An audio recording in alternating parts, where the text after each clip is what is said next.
जोंनि हारिनि सुबुङा बिजनेस खालामनाया जोबोद खम खुलिदों हिसाबै रायजो राजा बिथांमोननि हटेलाव दिनै खाद्य बा मुवा बेसादखौ दिनै जाफैनानै बा बेयाव फैनानै बिथांमोनखौ जाहाथे बिजनेस खालामनायाव इनकारेज खालामो।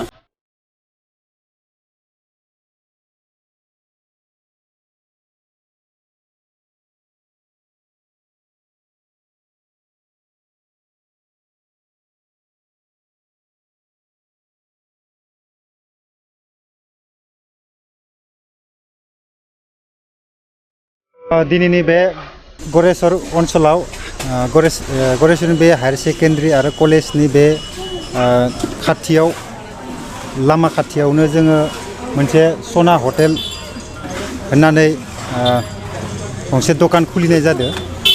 दिनै जोङो बेयावहाय जोङो गोबां आइटेम बानायनाय जागोन। बेफोर आइटेमनि मुंफोरखौ आङो एसे खिन्थानो सानदों।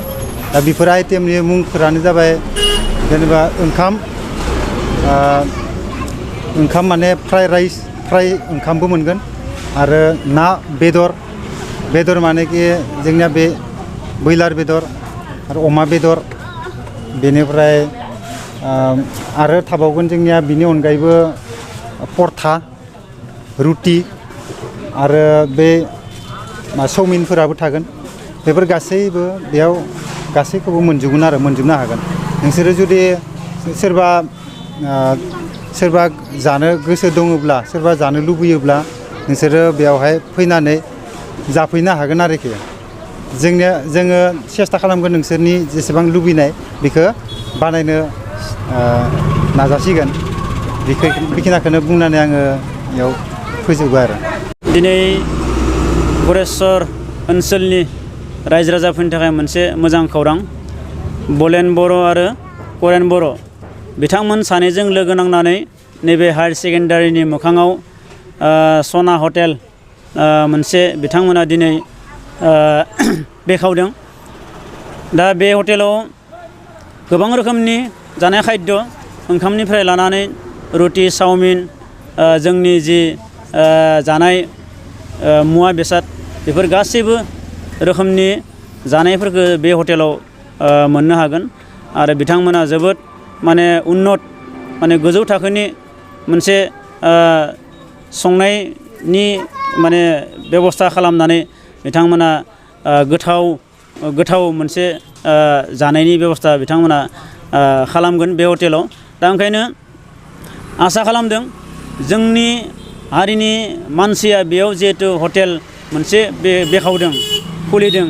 दा बिथांमोना दिनै मोनसे गोसो उत्साह लानानै बिथांमोना जिहेथु बेयाव हटेलखौ खुलिदों हिसाबै रायजो राजा बिथांमोननि हटेलाव दिनै खाद्य बा मुवा बेसादखौ दिनै जाफैनानै बा बेयाव फैनानै बिथांमोनखौ जाहाथे बिजनेस खालामनायाव इनकारेज खालामो।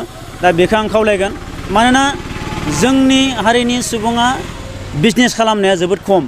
दा ओंखायनो जोंनि हारिनि सुबुङाबो जे गुबुन हारिनि सुबुंफोरा जेरैबायदि बिजनेस खालामदों बिथांमोननि माबाखौ नुनानै दिनै जोंनि हारिनि सुबुंफोरा बिजनेस खालामनायाव एफा एनै गोसो गुदुं जाबोनायखौ जों नुनो मोन्दों।